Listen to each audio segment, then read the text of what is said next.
Bonjour à tous, bienvenue dans l'interview. Notre invité pour commencer cette semaine est Émir Kir. Bonjour, bourgmestre de Saint-Josse, et vous êtes vraiment dans l'actualité puisqu'il y a eu l'expulsion ce matin à l'église du Jésus. Cette expulsion, elle était devenue incontournable, indispensable? Elle était indispensable quand on voit les rapports du service de police, des pompiers, du service hygiène, quand on sait que l'association qui était chargée au mois d'août de l'accompagnement social jetait l'éponge en disant qu'on n'allait pas passer l'hiver. Donc à un moment donné, quand on sait qu'il y a un risque majeur d'avoir un incendie ou des homicides dans un bien, en tant que bourgmestre, quand on a la responsabilité des habitants et des bâtiments, il faut prendre ses responsabilités. Mais on l'a fait ça, tout en faisant des demandes à toutes les autorités du pays, le fédéral, le régional, les communes, pour qu'on mette des logements de transit à disposition depuis le début du mois de septembre. Et nous-mêmes, en tant que commune, on fait quelque chose d'inédit. On met nous-mêmes 9 logements à disposition des familles qui vont être logées. Alors, on va revenir en détail sur le relogement, mais d'abord sur la nécessité d'expulser. Est-ce que vous ne noircissez pas un petit peu le tableau en parlant de danger d'incendie, d'homicide, c'est les mots que vous venez d'employer, alors que le propriétaire, lui, était prêt à laisser le bâtiment aux occupants et qu'il y avait visiblement un accord en ce sens? Les rapports sont établis par des services administratifs, c'est les pompiers, c'est pas la commune, et quand c'est la commune, c'est le service hygiène, et puis c'est la zone de police, avec toute une série de PV. Nous savons pertinemment bien que nous sommes là dans une zone de non-droit. Les gens ne sont pas identifiés, nous n'avons pas la liste des personnes qui s'y trouvent, et c'est développé au fil des années un certain nombre d'initiatives criminogènes. Il y avait de la criminalité au Jésus? Mais très clairement, nous sommes intervenus avec la police très régulièrement pour aller chercher des gens qui étaient blessés assez gravement. À côté de ça, nous avons des faits de prostitution qui ont été signalés, pour lesquels un travail et une enquête est lancée par le service de police, et le parquet a été aussi évidemment mis au courant. Donc ici, ce que nous souhaitons évidemment, c'est qu'on ne maintienne plus les gens dans des zones de non-droit, parce que les plus faibles sont exploités par les plus forts, c'est la loi de la jungle. Ce que nous souhaitons, c'est que ces familles qui sont là-bas puissent être logées dans des logements salubres, dignes, où ils peuvent retrouver le chemin de l'emploi, ils peuvent être tout à fait indépendants. C'est la logique de l'intégration dans des logements.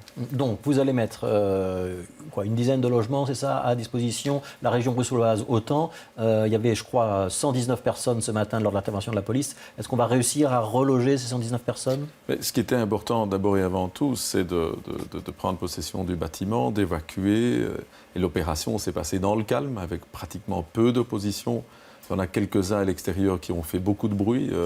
Ils ont essayé de créer l'incident, mais dans la réalité, pas un blessé, ni grave, ni léger. Alexis de Soif, président de l'Ordre de l'Homme, qu'on a vu dans le journal il y a quelques minutes, dit qu'il y a eu des violences. Il y a eu une intervention de la police qui était musclée d'après son récit. Je l'ai lu. Donc on a menotté des bébés, des enfants qu'on a mis dans la rue, on a blessé des gens. Rien. C'est de la désinformation, c'est de l'amalgame. Mais tout le temps, depuis 3-4 jours, je ne lis que ça. On essaye de donner l'impression que la police est violente, qu'on va faire... C'était pas le cas ce matin. Mais écoutez, les choses se sont passées dans le calme, d'une manière vraiment sereine. Mais à l'extérieur, certains agitateurs n'ont eu de cesse que de créer l'événement. Il n'y avait pas d'événement. Ici, ce qu'il faut savoir, c'est que nous avons un accord avec la région de Bruxelles-Capitale. On est dans une logique de relogement. Le ministre Dulkeridis vient avec 11 logements. Moi, je viens du côté de la commune avec 9 logements, dont 8 qui seront disponibles tout de suite. Et pour éviter que les personnes ne soient dans la rue, nous avons pris les contacts avec le SAMU social, et M. Yvan Mayer, qui va évidemment bouger de son côté pour éviter que les gens ne soient dans la rue. Et donc, très clairement, nous prenons tous l'engagement de veiller à ce que personne ne soit dans la rue. C'est important, je pense, comme message, et surtout, c'est important pour eux. Donc ça veut dire qu'il va y avoir des propositions de relogement, c'est-à-dire qu'on va proposer des petits appartements aux familles concernées? Très clairement, d'abord, après l'évacuation, c'est l'identification, le contrôle. C'est ce qui est en train de se passer dans un gymnase à Evere. Alors, le centre d'accompagnement à Saint-Josse, situé rue Verte, là, il y a tout un travail d'établissement des dossiers individuels, des dossiers sociaux. Au niveau de la commune de Saint-Josse, nous pouvons évidemment prendre nos responsabilités. Les enfants qui sont inscrits à l'école, ceux qui ont pu s'inscrire à la commune, tous ceux-là vont évidemment... Il y a une quarantaine d'enfants. On parle de 38 enfants et d'un nombre total de 119 personnes. 119 personnes ont été répertoriées aujourd'hui, dont 38 enfants. Et puis il y a la région qui interviendra à son niveau. Aujourd'hui, je tiens à saluer les équipes de police, les équipes de la commune, mais aussi Fait d'Asile, le SAMU social, le CPAS, la région, tout le monde s'est mis vraiment main dans la main pour venir en aide, et les choses se passent assez bien au niveau de l'accompagnement social vers un relogement. Mais avant le relogement, il est évident qu'il faudra une période intérimaire où ils devront passer par un accueil d'urgence. Oui. Est-ce que ce sont des personnes qui vont pouvoir payer un loyer? Est-ce que vous allez leur demander un loyer si vous les relogez? J'ai été clair en la matière encore ce matin. On ne peut pas poursuivre des politiques d'assistanat.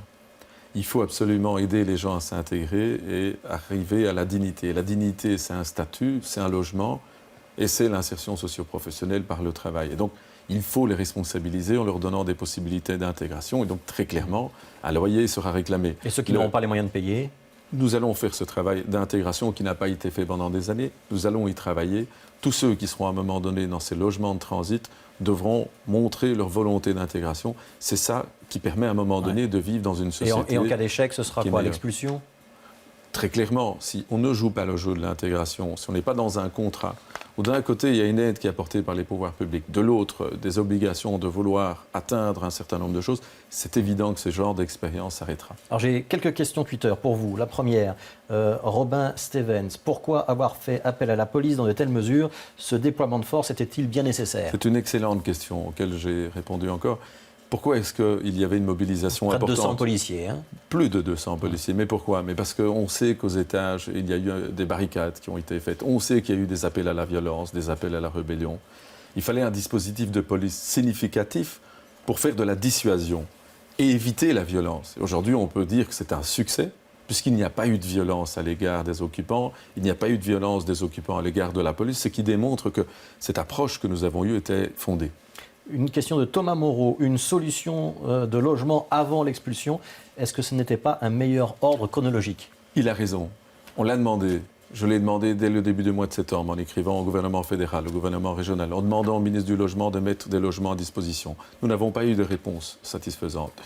Après l'arrêté de police, les choses ont commencé à bouger. Pendant toute la journée de samedi, nous étions en négociation avec le ministre Doulkeridis. Pour finir, nous avons eu un accord, un engagement de la commune de 9 logements, du côté de la région de 11 logements, et puis au niveau de l'accueil d'urgence, le soutien de M. Maillard. Cette décision, finalement, Mirkir, est-ce que vous l'avez prise pour faire plaisir à l'électorat et donc notamment au voisinage? C'était ça Pas du tout.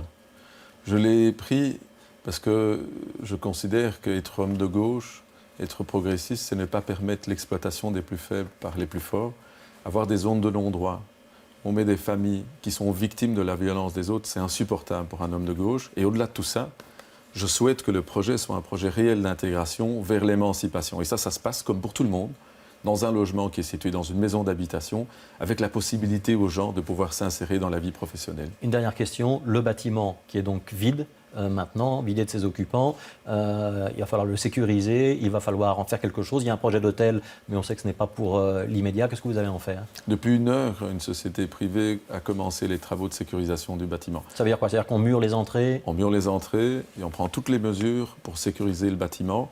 Vous devez savoir aussi que pour le quartier, pour la zone, c'est un apaisement évidemment sur le plan de la sécurité. On va savoir qui est qui enfin. Parce qu'ici, les services de police n'avaient pas accès au bâtiment, ni les services communaux. Donc, on va sécuriser le bâtiment. Nous venons d'avoir un accord il y a quelques minutes avec le propriétaire pour l'utilisation du bâtiment au rez-de-chaussée par les services communaux, les services techniques, afin d'y avoir une activité pour éviter ce qui s'est passé jusqu'à présent. Et puis enfin, avec le propriétaire, nous allons reprendre l'angle pour voir ce qu'on fait pour la suite. Merci Mirkir d'avoir été l'invité de l'interview. Le prochain rendez-vous avec la rédaction en direct, ce sera 18h, le journal. Bonne journée à tous.